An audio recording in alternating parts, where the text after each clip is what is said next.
ஸ்ரீ காளிமாதா ஜோதிடம் பிரபல ஜோதிடர் பண்டித் மகாராஜா. தொழில், காதல், திருமணம், குழந்தை பாக்கியம் மற்றும் மந்திர சூனிய பிரச்சனைகளுக்கு நிரந்தர தீர்வு. This is Kural Media, your trusted source for global news. இது குரல் மீடியா செய்திகள்.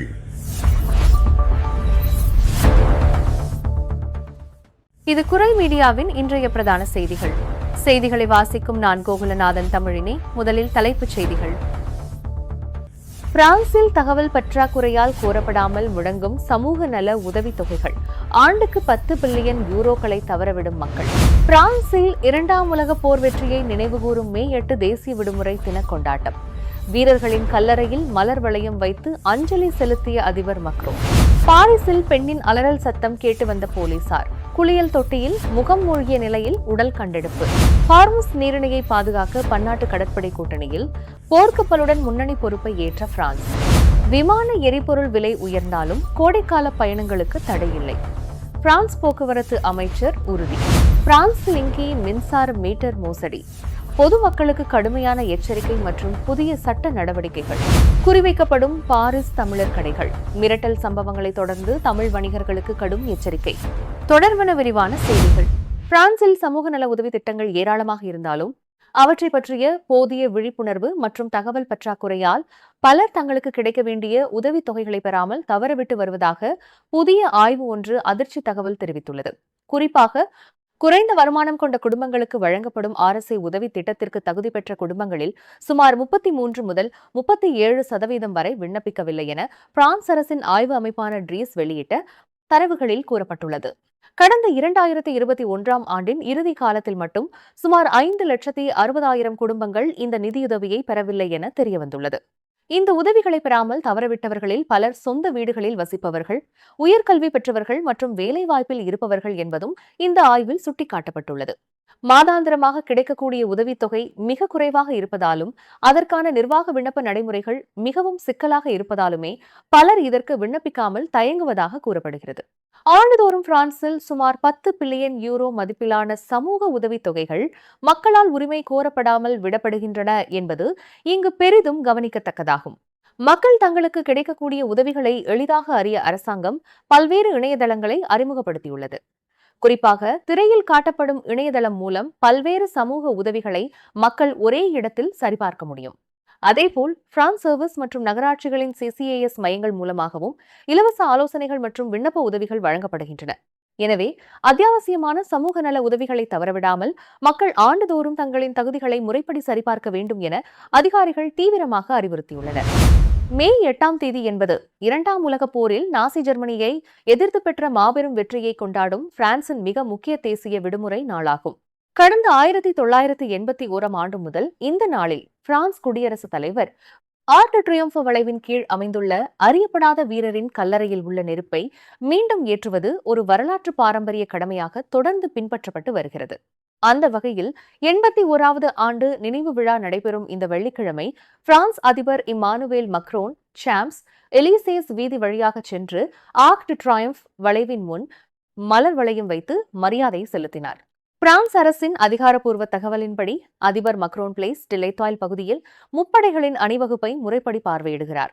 அதனைத் தொடர்ந்து மாலை 6:30 மணியளவில் அறியப்படாத வீரரின் நினைவை போற்றும் அந்த அணையா நெருப்பை அவர் மீண்டும் ஏற்றி வைத்தார். பிரான்சின் நினைவு, கடமை மற்றும் தேசிய ஒற்றுமையின் மகத்தான அடையாளமாக கருதப்படும் இந்த நெருப்பு கடந்த 1923ஆம் ஆண்டு அப்போதைய போர் அமைச்சராக இருந்த அண்ட்ரே மாகினோ என்பவரால் முதல் உலக போரின் முடிவை நினைவுகூரும் வகையில் முதலாக ஏற்றப்பட்டது என்பது குறிப்பிடத்தக்கது. போரில் நாட்டிற்காக உயிர் நீத்த தியாகிகளுக்கு மரியாதை செலுத்தும் இந்த உணர்வுபூர்வமான நிகழ்வு இன்று பிரான்சின் மிக முக்கியமான தேசிய நினைவு சின்னங்களில் ஒன்றாக போற்றப்படுகிறது. பிரான்சின் தலைநகர் பாரிஸில் உள்ள 7வது மாவட்டத்தில் 25 வயதுடைய இளம்பெண் ஒருவர் தனது வீட்டின் குளியலறையில் மர்மமான முறையில் உயிரிழந்த நிலையில் கண்டெடுக்கப்பட்டுள்ளார். கடந்த வியாழக்கிழமை மாலை சுமார் 7:30 மணியளவில் புவனஸ் ஐரஸ் தெருவில் அமைந்துள்ள குடியிருப்பில் இந்த கொடூர சம்பவம் அரங்கேறியுள்ளது. அந்த பெண்ணின் அலறல் சத்தம் கேட்டதை அடுத்து அண்டை வீட்டாரால் காவல்துறைக்கு உடனடியாக தகவல் தெரிவிக்கப்பட்டது. சம்பவ இடத்திற்கு விரைந்து வந்த காவல்துறையினரால் வீட்டிற்குள் யாருடனும் தொடர்பு கொள்ள முடியாததால் அனுமதியுடன் கதவை உடைத்து உள்ளே சென்றுள்ளனர். அப்போது அந்த பெண் முழுமையான ஆடைகளுடன் குளியல் தொட்டியின் நீரில் முகம் மூழ்கிய நிலையில் சடலமாக கிடப்பது தெரியவந்துள்ளது. உடனடியாக அவரை நீரிலிருந்து வெளியே எடுத்த காவல்துறையினர் அவருக்கு முதலுதவி சிகிச்சைகள் அளித்தனர். எனினும் அங்கு விரைந்து வந்த சமு அவசர மருத்துவ குழுவினர் இரவு 9:22 மணிக்கு அந்த பெண் உயிரிழந்து விட்டதாக அதிகாரப்பூர்வமாக அறிவித்தனர். முதற்கட்ட விசாரணையில் இந்த சம்பவத்திற்கு காரணமானவராக கருதப்படும் அந்த பெண்ணின் துணைவர் வீட்டில் திறந்திருந்த ஜன்னல் வழியாக கட்டிடத்தின் கூரை மீது ஏறி தப்பிச் சென்றது கண்டுபிடிக்கப்பட்டுள்ளது. தப்பியோடிய சந்தேக நபரை கைது செய்ய காவல்துறையினர் தற்போது தீவிர தேடுதல் வேட்டையிலும் தொடர் விசாரணைகளிலும் ஈடுபட்டுள்ளனர். மத்திய கிழக்கு பிராந்தியத்தில் நிலவும் கடுமையான பதற்றத்தை கருத்தில் கொண்டு முக்கிய வர்த்தக பாதையான ஹோர்முஸ் நீரிணையை பாதுகாக்க உருவாக்கப்பட்ட பன்னாட்டு கடற்படை கூட்டணியில் பிரான்ஸ் தற்போது முன்னணி பொறுப்பை ஏற்றுள்ளதாக சர்வதேச ஊடகங்கள் செய்தி வெளியிட்டுள்ளன. பிரான்ஸ் நாட்டின் அதிநவீன சார்ல்ஸ் டிகால் விமானம் தாங்கி போர்க்கப்பல் மூலம் கள நிலைமையை சரியாக மதிப்பிடுதல், உளவு தகவல் சேகரிப்பு, கடற்படை நடவடிக்கைகளை ஒருங்கிணைத்தல் மற்றும் கட்டுப்படுத்துதல் ஆகிய அனைத்து பணிகளிலும் பிரான்ஸ் தற்போது முழுமையான தன்னிறைவு பெற்றுள்ளது. இதன் மூலம் நிலைமையை தனித்து பகுப்பாய்வு செய்யவும் பல நட்பு நாடுகளை இந்த கூட்டணியில் இணைத்து திறம்பட வழிநடத்தவும் பிரான்ஸ் மாபெரும் ஆற்றலை பெற்றுள்ளது. இதற்கிடையே இந்த பிரம்மாண்டமான சார்ல்ஸ் டிகால் விமானம் தாங்கி போர்க்கப்பல் செங்கடலின் தெற்கு பகுதியை நோக்கி சென்று கொண்டிருப்பதாகவும் விரைவில் ஹார்முஸ் நீரிணைக்கு மிக அருகில் அது நிலைநிறுத்தப்பட உள்ளதாகவும் பிரான்ஸ் ஆயுதப்படைகள் அமைச்சகம் அதிகாரப்பூர்வமாக அறிவித்துள்ளது. இது இந்த கூட்டணியின் பாதுகாப்பு நடவடிக்கைகளில் பிரான்சின் பங்களிப்பை மேலும் வலுப்படுத்துவதாக அமைந்துள்ளது. கடந்த பிப்ரவரி 28 முதல் ஈரான், அமெரிக்கா மற்றும் இஸ்ரேல் நாடுகளுக்கிடையே நிலவும் நேரடி மோதல் காரணமாக இந்த முக்கிய கடல் வழியில் வர்த்தக கப்பல் போக்குவரத்து பெருமளவு பாதிக்கப்பட்டுள்ளது. இதனால் உலக பொருளாதாரம் பெரும் அதிர்ச்சியை சந்தித்துள்ள நிலையில் ஹோர்முஸ் நீரிணையில் பாதுகாப்பான கப்பல் போக்குவரத்தை மீண்டும் நிலைநிறுத்த பிரான்ஸ் மற்றும் ஐக்கிய இராச்சியம் ஆகியவை கூட்டாக இணைந்து தீவிரமாக முயற்சி செய்து வருவது குறிப்பிடத்தக்கது. ஸ்ரீ காளிமாதா ஜோதிடம் பிரபல ஜோதிடர் பண்டித் மகாராஜா. தொழில், கல்வி, வியாபாரம் மற்றும் மந்திர சூனிய பிரச்சினைகளுக்கு நிரந்தர தீர்வு. விமானங்களுக்கான எரிபொருளான கெரோசின் விலை தற்போது பெருமளவு உயர்ந்திருந்தாலும் இந்த கோடை காலத்தில் விமான நிறுவனங்கள் பெருமளவில் விமானங்களை ரத்து செய்யும் அபாய நிலை ஒருபோதும் ஏற்படாது என பிரான்ஸ் போக்குவரத்து அமைச்சர் பிலிப் தபரோட் ஊடகங்களுக்கு அளித்த பேட்டியில் திட்டவட்டமாக தெரிவித்துள்ளார். விமான ரத்துகள் குறித்த புள்ளி விவரங்களை அவர் விளக்குகையில், வொலோட்டிய நிறுவனத்தில் சுமார் 1%, டிரான்சவியா நிறுவனத்தில் சுமார் 2% மட்டுமே விமானங்கள் ரத்து செய்யப்பட வாய்ப்புள்ளது. அதே சமயம் ஏர் பிரான்ஸ் உள்ளிட்ட மற்ற முக்கிய விமான நிறுவனங்களில் பெருமளவிலான விமான ரத்துகள் எதுவும் நடைபெறாது என அவர் சுட்டிக்காட்டினார்.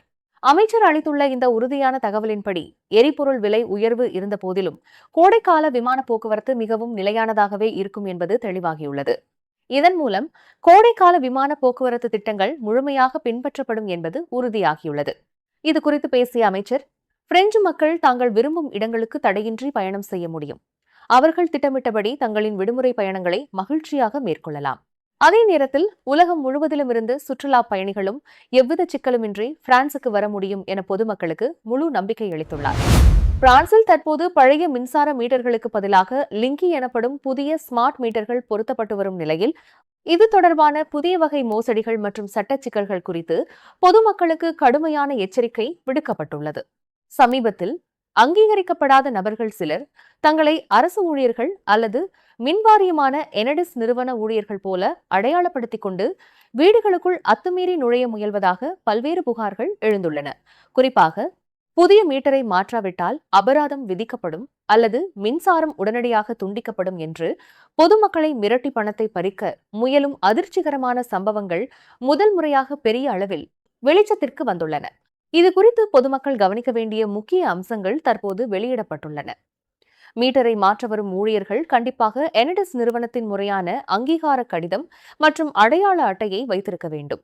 புதிய லிங்கி மீட்டர் பொருத்துவதற்கு ஊழியர்கள் நேரடியாக பணம் எதையும் கேட்க மாட்டார்கள். இது முற்றிலும் இலவசமாகவோ அல்லது உங்களின் மின்சார கட்டணத்தின் ஒரு பகுதியாகவோ மட்டுமே இருக்கும். மேலும் எந்த ஒரு மாற்றத்திற்கும் முன்னதாகவே தபால் அல்லது மின்னஞ்சல் மூலம் வாடிக்கையாளர்களுக்கு முன் அறிவிப்பு தகவல் கட்டாயம் தெரிவிக்கப்பட்டிருக்கும். சட்ட ரீதியான நடவடிக்கைகளை பொறுத்தவரை முன்பு மீட்டர்களை மாற்ற மறுத்தவர்களுக்கு பெரிய கட்டுப்பாடுகள் எதுவும் இல்லை. ஆனால் தற்போது முதல் முறையாக தன்னார்வத்துடன் மீட்டரை மாற்ற மறுப்பவர்களுக்கு மீட்டரை பார்வையிட வரும் ஊழியர்களின் செலவு மற்றும் நிர்வாக கட்டணங்கள் அபராதமாக விதிக்கப்படலாம் என அரசு தரப்பில் எச்சரிக்கப்பட்டுள்ளது. எனவே யாராவது மீட்டரை மாற்ற வந்தால் உடனடியாக உங்களின் மின்சார விநியோக நிறுவனத்தை தொடர்பு கொண்டு சரிபார்க்கவும். தொலைபேசியில் வரும் மோசடி அழைப்புகளை நம்பி உங்களின் வங்கி விவரங்களையோ அல்லது தனிப்பட்ட தகவல்களையோ ஒருபோதும் பகிர வேண்டாம் எனவும், அத்துமீறி யாராவது வீட்டிற்குள் நுழைய முயன்றால் உள்ளூர் காவல்துறையிடம் உடனடியாக புகார் அளிக்கவும் பொதுமக்களுக்கு அறிவுறுத்தப்பட்டுள்ளது. பாரிஸில் கடைகள் நடத்தி வரும் தமிழ் வணிகர்களுக்கு மிக முக்கியமான எச்சரிக்கை செய்தி ஒன்று தற்போது விடுக்கப்பட்டுள்ளது. சமீப காலமாக அங்கு அதிகரித்து வரும் சில விரும்பத்தகாத சம்பவங்களை அடிப்படையாக கொண்டு இந்த விழிப்புணர்வு எச்சரிக்கை வெளியாகியுள்ளது. குறிப்பாக பாரிஸில் நீண்ட காலமாக தொழில் செய்து வரும் ஒரு தமிழ் குடும்பத்தின் கடைக்குள் புகுந்த மர்ம நபர்கள் மிரட்டி பணம் பறிக்க முயன்ற சம்பவமும் அந்த குடும்பத்தினருக்கு நேர்ந்த பாதிப்பும் ஒட்டுமொத்த தமிழ் வணிக சமூகத்தையும் அதிர்ச்சிக்குள்ளாக்கியுள்ளது. இதுபோன்ற அச்சுறுத்தல் சம்பவங்கள் பெரும்பாலும் புரொடெக்ஷன் மணி எனப்படும் பணம் கேட்கும் நோக்கில் அல்லது பொறாமை மற்றும் தொழில் போட்டி காரணமாகவே திட்டமிட்டு கட்டவிழ்த்து விடப்படுகின்றன. எனவே கடைக்கு வரும் வாடிக்கையாளர்களை தாண்டி தேவையின்றி கடையை சுற்றி நோட்டமிடும் அந்நிய நபர்களின் நடமாட்டம் குறித்து வணிகர்கள் மிகுந்த விழிப்புடன் இருக்க வேண்டும் என அறிவுறுத்தப்பட்டுள்ளது. மேலும் அதிகப்படியான ரொக்க பணத்தை கடையில் வைத்திருக்க வேண்டாம் எனவும், சீரான இடைவெளியில் பணத்தை வங்கிக்கு மாற்றிவிடுவது மிகவும் பாதுகாப்பானது எனவும் எச்சரிக்கப்பட்டுள்ளது. யாராவது மிரட்டல் விடுத்தால் அமைதியாக இருந்து அவர்களுக்கு பணிய வேண்டாம். பிரான்ஸ் சட்டப்படி மிரட்டி பணம் பறிப்பது அல்லது தாக்குதல் நடத்துவது மிக கடுமையான குற்றமாகும். எனவே எந்த ஒரு அசம்பாவிதம் நடந்தாலும் அல்லது மிரட்டல் வந்தாலும் கண்காணிப்பு கேமரா பதிவுகள் மற்றும் தொலைபேசி அழைப்புகள் போன்ற தகுந்த ஆதாரங்களுடன் உள்ளூர் பிரெஞ்சு காவல்துறையை உடனடியாக அணுக தயங்க வேண்டாம் என வலியுறுத்தப்பட்டுள்ளது. நீங்கள் இதுவரை கேட்டது குரல் மீடியாவின் பிரதான செய்திகள். மேலும் இதுபோன்ற செய்திகளை அறிய குரல் மீடியாவை சப்ஸ்கிரைப் செய்யுங்கள்.